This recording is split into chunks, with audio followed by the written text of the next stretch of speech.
So here we have immunity in COVID-19.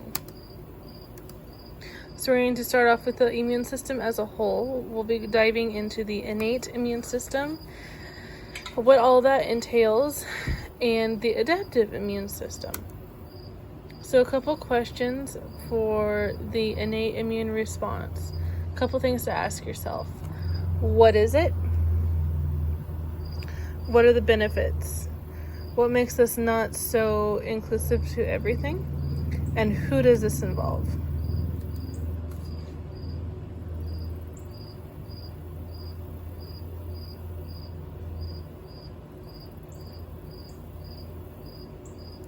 So your innate immune response, or your innate immune system, is your first line of defense. So this would include your skin, your mucous membranes, all of that.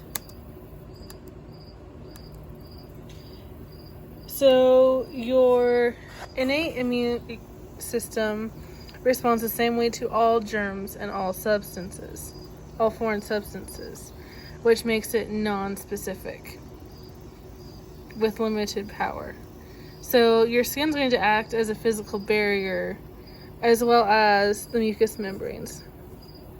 These protect germs from entering the body as a whole, and bodily substances such as acids, enzymes, and mucus prevent viral entry and prevent them from taking root.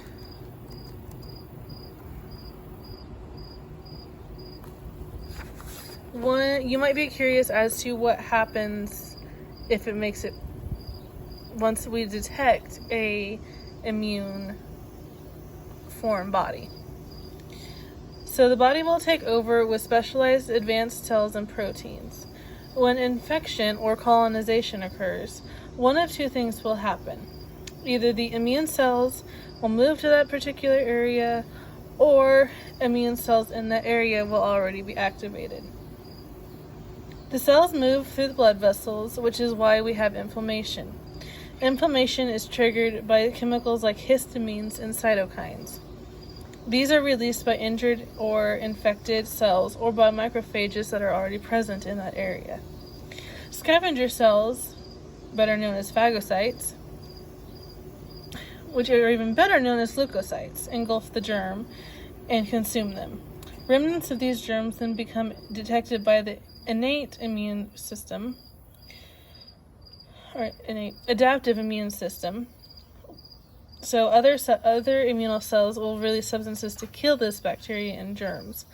And as this bacteria is dying and decaying, this is where we get infection from.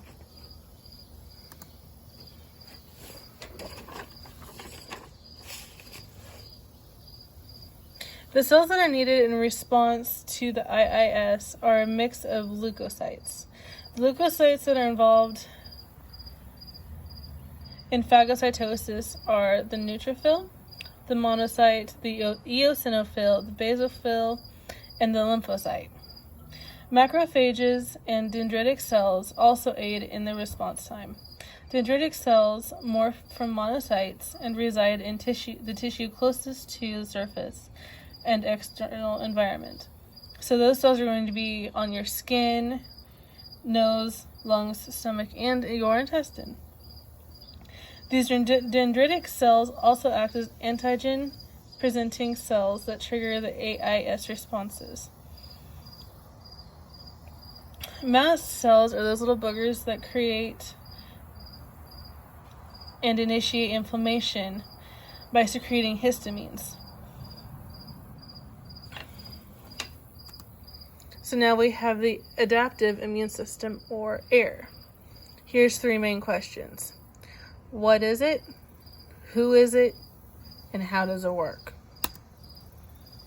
So your AIS, or AIR, is considered the second line and specialized. So what that means is that the AIS will take time to identify those foreign microbes, and which the slower it is, yes, but it's more accurate because of that.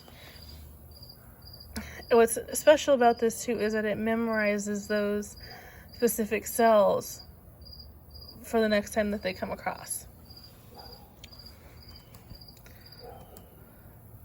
There are three main players. There's your T cells, your B cells, and other antibodies. Your T cells, they are produced in bone marrow and then move up to the thymus, which is where the T comes from, through our bloodstream. They have three main jobs. They use chemical messaging to activate other immune responses, detect cells infected by viruses or tumorous cells, and kill them, and select few become memory cells to aid in your response time to another when that particular foreign body is detected again. Your B cells are part of humoral response. So your humoral response or humoral immunity, which this eliminates invaders and toxins from the bloodstream.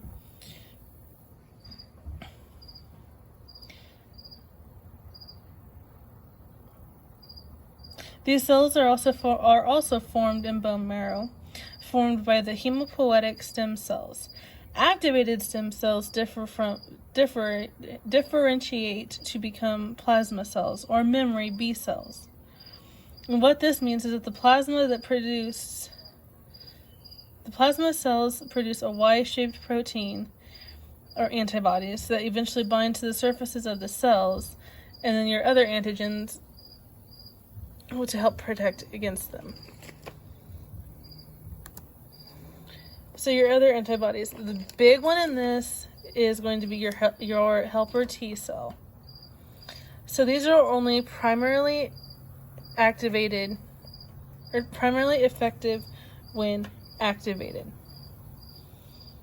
Activation occurs on the surface of an antigen presenting cell, which appears when the IIR is triggered by infection. To decide which type a T cell will become, an effector cell presents two types of signals. So you have two signals here.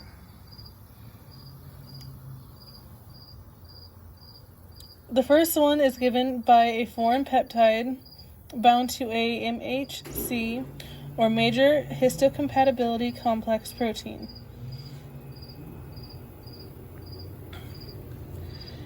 This complex signals through the T cell receptors and its proteins. Signal 2 is given by a costimulatory protein, particularly the B7 protein. If a T cell only receives one signal but not the other signal, it probably will not become activated. The majority that become activated are a combination of the first and second signals, which morphs the T cell into an effector cell.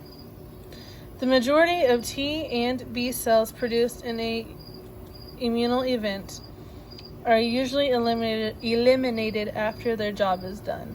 Only memory cells and some long-lived effector cells live after. So now we have COVID-19. So here's a little bit about what we know. COVID-19 is an infectious disease caused by the SARS-CoV-2 virus. And as we know, since it is a virus, it mutates, so we have multiple variants. And there's three main types of vaccines that are on the market today. So first we have the SARS-CoV-2 virus.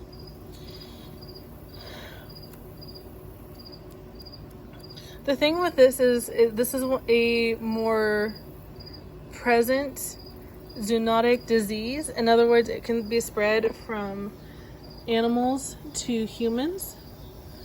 In this case, it was from a bat.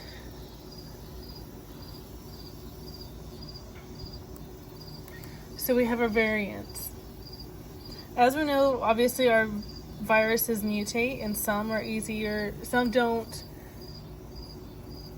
morph as much with as prominent symptoms, but there's others, like the Omicron, for example, that really make it difficult to contain that. And with the way that Omicron had developed and morphed, it makes transmissibility so much higher. So there are vaccines that are available, and there's 3 different types. We have the mRNA, the vector, and the protein subunit.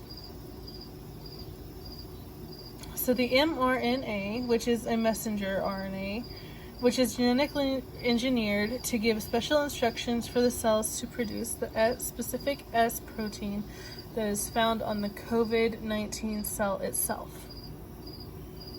So after an injection,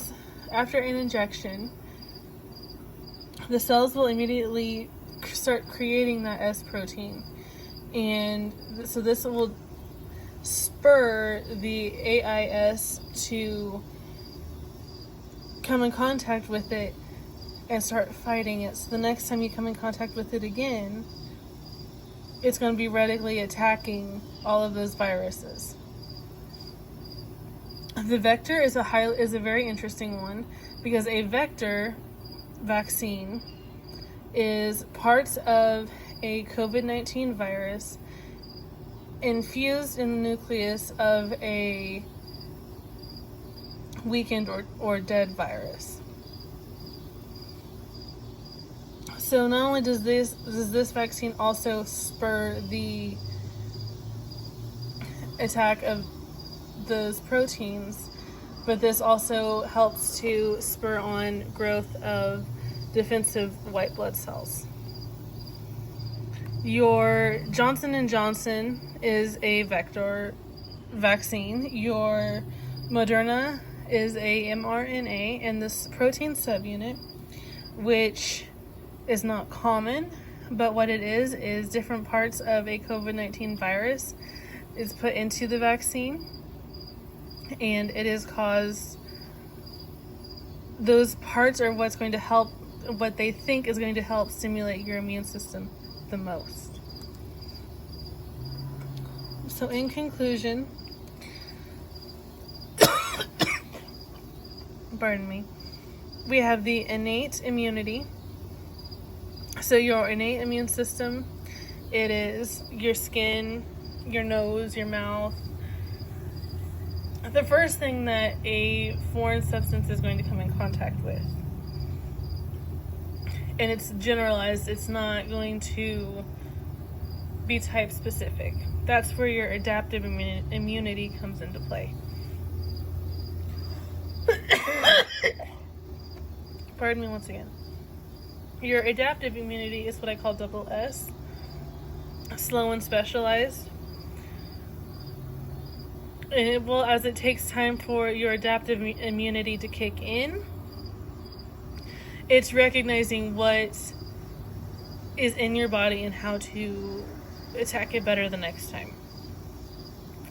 And then, of course, finally we have COVID-19, which is our newest pandemic level virus, which is the SARS-CoV-2. Multiple variants and 3 main vaccines. And here are my sources.